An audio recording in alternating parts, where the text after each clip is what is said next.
year. The poll ads, and now it's Levine and Valvey, all they tell me is, you know what? We're going to go out. We're going to get pitching. We're going to fortify the rotation. We're going to make sure that this year doesn't happen again. Well, you know what? It happened again. You got swept by the Yankees. It happened a few years ago. You lost in the wild card. It happened 10 years ago. You got swept year before that. Talk is cheap, guys. And there's a couple of things in this little 3-word game that I love here. Talk, right? All they do is talk, right? We're going to go out. We're going to go get Bumgarner. We're going to look out for Stroman. We're going to go out and get Zach Wheeler. Zach Wheeler just signed with Philly. Is cheap. You're cheap, and talk is cheap. The Twins are one of the most frugal organizations in sports. And if they don't go out here, and they're not, I don't know why. Honestly, if you're a Twins fan, if you expect that the Twins are going to go out and get a big name guy like Madison Bumgarner, let's be honest, they're never going to do that. They're not going to overpay for someone. And I think this is the opportunity. Go overpay for someone. It's a win-win because if it works out, you look like a genius. But if it doesn't, you can go and sell it to us that, hey, fans, we went out, we went and got Bumgarner. It's just he didn't pan out. If you don't go and get, it's such a lose-lose for these guys not to go out and sign a big-name pitcher. Because then we get to complain to you and say you're cheap, and you're most likely not going to win with Michael Pineda as your third guy in your rotation. And you just lost Kyle Gibson, which that might be addition by subtraction. But the bottom line is, if you don't go out and get someone and you have the same failures, fans are just going to complain more and more that, hey, you didn't go out and get your guys. You told us, you told the fans that we're going to go out and sign guys. Talk is cheap, Twins. That's my 3 words for you. Talk is cheap. Minnesota Timberwolves. Some things never change. Simple. 3 words. Some things never change. 10-11. Can't beat good teams.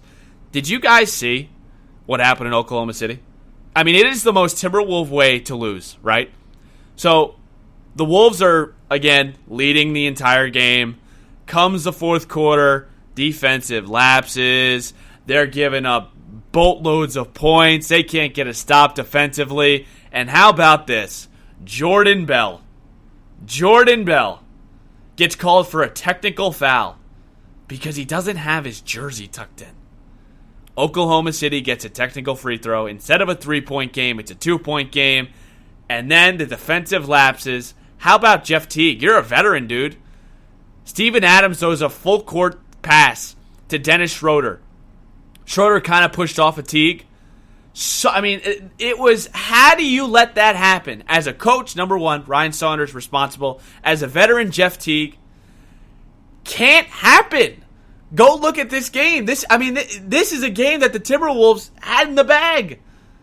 And they spit the bit. They go to overtime, and they lose to Oklahoma City Thunder. Some things never change. Timberwolves being one of them.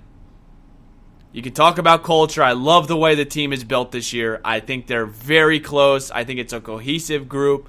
But the same problems seem to appear late in games, and that's defensive lapses, shot selection, and being able to execute late in games. And that is the basically mantra of a good team or not. And right now, the Timberwolves are 10-11. They can't win at home. They're 3-7. They're spitting the bit against Oklahoma City. They're getting called on technical fouls on, simple. This is elementary school. Tuck in your jersey. I don't even know how that's a delay of game. I don't even know how you call that in that spot. But the missed free throws towards the end of the game, the untucked jerseys, the inability to execute late in games, the coaching blunders, and Jeff Teague. Dude, show a little fight. Foul Schroeder. Make him make 2 at the line before that happens. Some things never change. That's the Minnesota Timberwolves. Last one here, Minnesota Wild. This is probably the biggest. I don't know what the biggest shock in Minnesota was this year, or is. Is it the Twins winning the AL Central? Is it the Gophers winning 10 games? Or is it the Minnesota Wild, who are 14-11? My 3 words here. How the hell is this team 14-11? How the hell does the leading scorer on this team only have 13 goals? How the hell are they doing this without Dubnyk? How the hell is Alex Stalock 7-3? And how the hell is this team in the playoffs? Minnesota officials right now, whoever builds the statues, I don't know who does it, maybe Minnesota government, whatever it may be, Minnesota officials should be outside of St. Paul getting measurements of Bruce Boudreau for the statue they should build in St. Paul. The fact that this team is 14-11, with the roster they have, with the injuries they've had, is surreal. Let's be honest here. They started off 1-6, then 3-9. They have been on a tear right now, and they're actually fun to watch. I watched the Tampa Bay game. They go into Tampa Bay, who, I mean, they've kind of, after last year, I don't even know how you recover after getting swept as a 1 seed against Columbus. Bottom line is, how Bruce Boudreau is getting this team to play the way they're playing, I mean, he's got to be in consideration for Coach of the Year right now. If we had early NHL seasonal awards, where's Bruce Boudreau as Coach of the Year?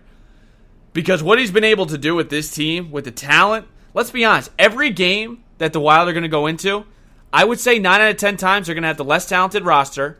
They're going to have nowhere near the scoring weapons that the other team has. And if you look at statistics, I guarantee that their leading scorer of the opposition does not have 13 goals. How the hell? That is the 3 words for the Minnesota Wild. They've been really actually fun to watch as of late. I think coming into this year, even last year, it was really bittersweet because, listen, they had a 6 or 7 years straight in the playoffs. That was snapped last year. It hurt. I mean, let's be honest, there was a tradition in Minnesota. April comes, there's playoff hockey. Even though that they lost in the first round year after year after year, they were still in it.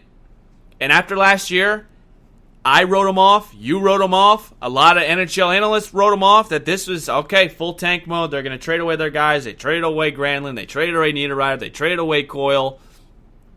They didn't have Dumba last year. Coming into this year, wasn't a lot of expectations. They've exceeded them already, 14-11. Give all the props to the Minnesota Wild. They've been fun to watch as of late. Hopefully they can continue it up. I don't know how they're going to do it, but hopefully they can continue it. 3-word game. Best thing on the show. I really do believe that. All right, let's do NFL picks.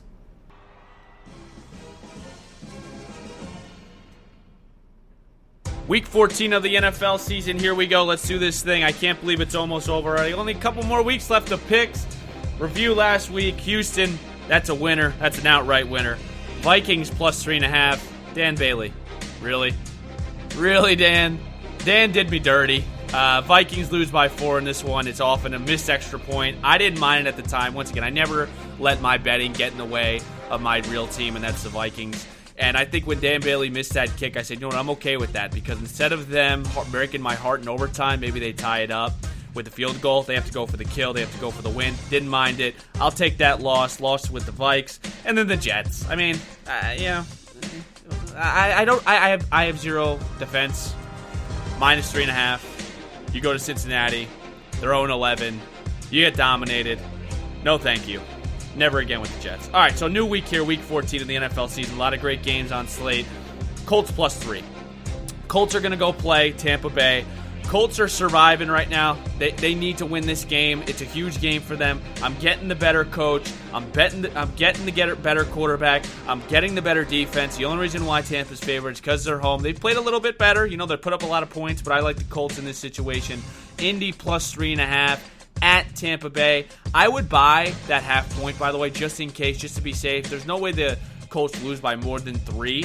So I think it'd be a little better, it'd be worth it if you bought a half a point, plus 3.5. I'm getting them at 3, obviously. Maybe the line changes. Colts plus 3 at Tampa Bay. That's a lock. Next one for you. I'm fading the Patriots as of late. I think that you're starting to see this Patriots team really, you're really starting to see the real Patriot team in terms of what I thought all year. They don't have a good enough offense. They don't have enough weapons. I don't think Brady is nearly the same quarterback that he was. He can't throw the ball down the field. Every play. If it's a pass play, it's a 3-yard out. It's a 4-yard in. It's a 3-yard out. They can't throw the ball down the field. They don't have a vertical tight end. Gronk's not there. AB's obviously not there. He's not in the league. Mohamed Sanu's already injured. This team is offensively challenged. And Kansas City's coming in. They're starting to get everything back together, I think. They went through a rough patch. They lose to the Titans late. But I think Kansas City comes in off a huge win against Oakland. They really pummeled them. I think the Chiefs win outright. I get them at plus 3. I get the MVP. I get the better quarterback. Got a lot of weapons. Defensively, I think the Chiefs can hold up because offensively, Pats ain't that good. Give me the Chiefs +3. Last one for you. Listen, I've never done this before. I'm not going to lie on this show. I'm going to take the Lions +13. If you listen to the interview with Tim Twentyman, he's telling me that the Lions have led in every single game. If you look at their scores, they lose by 7, they lose by 3, they lose by 4. They played 13.5. Vikings have never been the type to be able to blow teams out. Another team that every single game is close. Give me the Lions +13 in review. Colts +3, Chiefs +3, and Detroit +13. Big thanks to Tim Twentyman for coming on today. Also, Brandon Morton, Jim Suhan, Matt Augusta, you know who you are. Big thanks to everyone who listened. We will talk to you next Sunday here on the Strom Sports Show. My name is Steven Strom.